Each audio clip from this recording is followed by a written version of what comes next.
Google's Pixel line just isn't working. I mean, the Pixel 3 is one of my favorite phones ever. I've recommended it endlessly. I think it is a solid phone overall that delivers on pretty much every category that you would want in a phone. It's got a great camera, it's got great hardware and build quality, it has some of the best software out there. So on paper, it should be what everybody wants in a phone, but it just isn't working. Google set out with their Pixel line to make their version of like the iPhone. It's their own version of what Android should be and what an Android phone should be. And I think in most ways, they've actually been very successful in creating that. But then you go outside and you don't see Pixels anywhere. I mean, it's still a world, at least here in the US, of Samsung phones and iPhones. And it's time, I think, for Google to make a change. The problem with the Pixel 3 isn't so much the Pixel 3, but in the world we live in with abundance of excellent hardware and great phones at any price point, there's nothing about the Pixel that stands out. I think that is until now.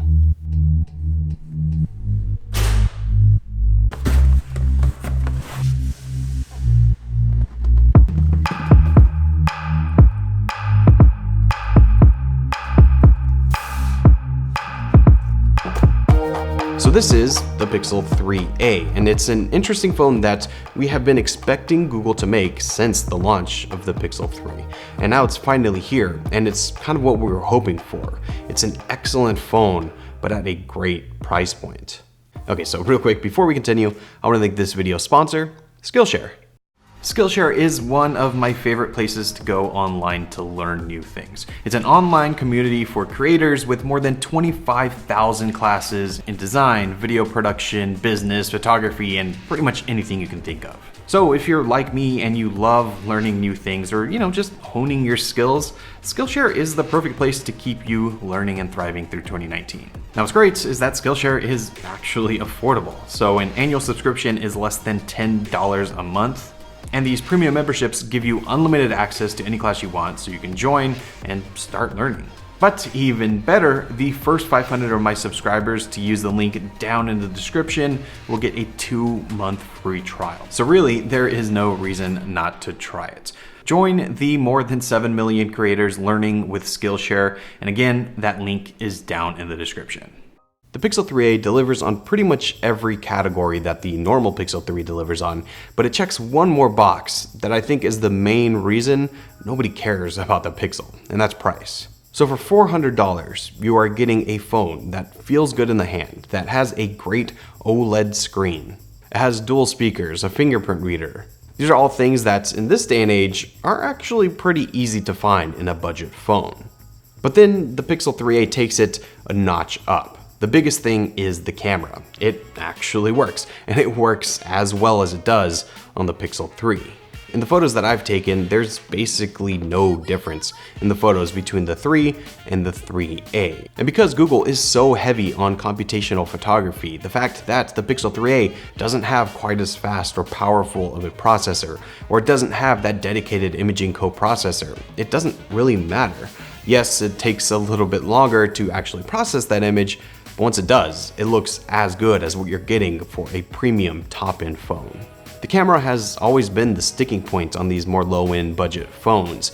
They work, you can use them for social media, they will take images that look decent for the most part.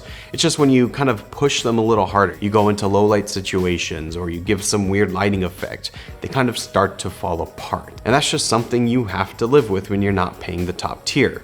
But because Google already has this excellent processing, they could just apply it here as well, and the camera looks just as good.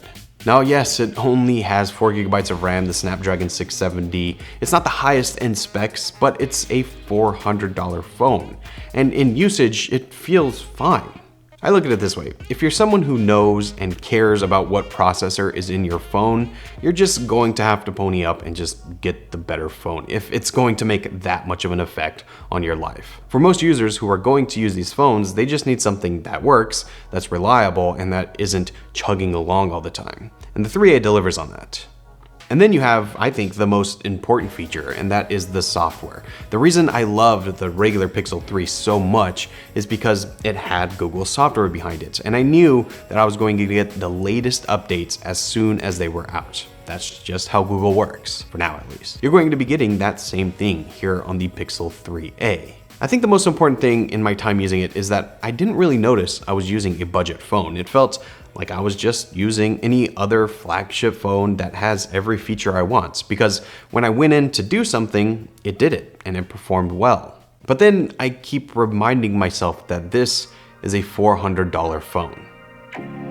We're starting to get rumors of the upcoming Pixel 4, and it's kind of more of the same. It might have the hole punch cutout. It's not going to have any buttons so that you have a cool futuristic design. It's going to finally have dual cameras. These are all kind of next steps in the phone.